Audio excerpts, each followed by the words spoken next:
Эми эмки катарды жазып көрөлү. Булар жөнөкөй үнсүздөр болчу. Жана эле эрежелерди колдонобуз.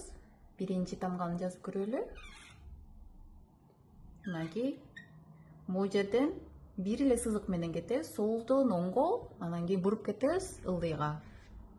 К деген тамга. К.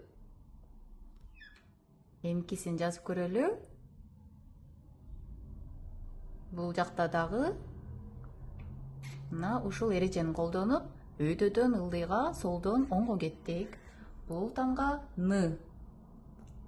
Н. Тамга эки сызыктан турат. Биринчисин жазабыз, анан экинчисин жазабыз.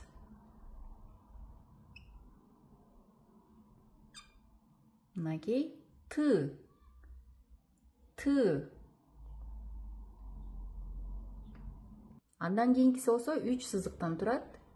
Биринчиси, экинчиси, үчүнчүсү.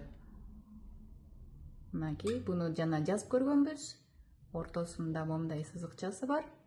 Андан кийин дагы момундай сызыкчасы бар. Бул тамга Р. Р. Р. Тамга дагы 3 сызыктан турат. Жазабыз. Андан кийин момундай кылып туруп бириктирип коет экенбиз. Буну мынакей мындай карай, буну мындай карай, буну мындай карай тартабыз. М. М.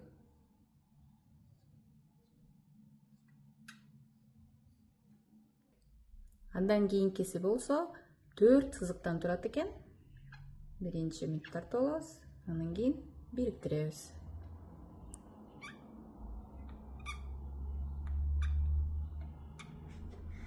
П. П. Тамга эки сызыктан турат. Биринчиси узунураак, экинчиси кыскараак.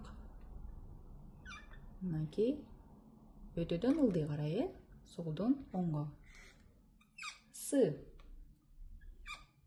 С. Эмкиси эң оңой, бирок үстүдөн баштап туруп, мынтип тегеретип алып келип коебуз. Н. Н. Эки сызыктан турат. Биринчисин мынтип туруп жазып туруп, андан кийин ылдый таякчасы бар экен. Мындай кылып тартабыз. Бул Ч. Ч.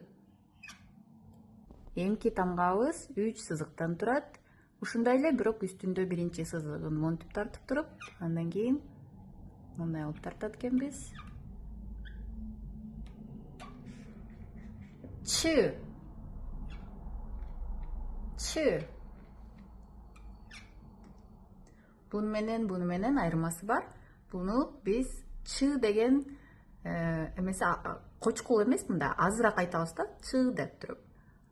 Басынтып айтабыз. Бул жакта болсо Ч'сы көбүрөөк угулат. Ч. Мындан кийин болсо момундай тамгабыз бар. К деп айтабыз. К. К. Андан кийинки тамганы өтөлү. 3. Анан монтип коебуз. Т. Т.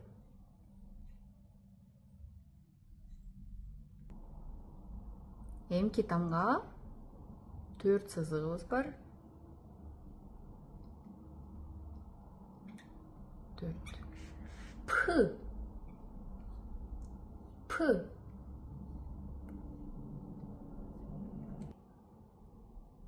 Эмки тамга байкасаңар керек, бул тамганы биз көргөнбүз. Хангыл деп ошо сөздүн башында турган. Х. Х. Ошентип биз жөнөкөй үнсүз мынакей 14 тамгасын өттүк. Мына ушул катар болчу,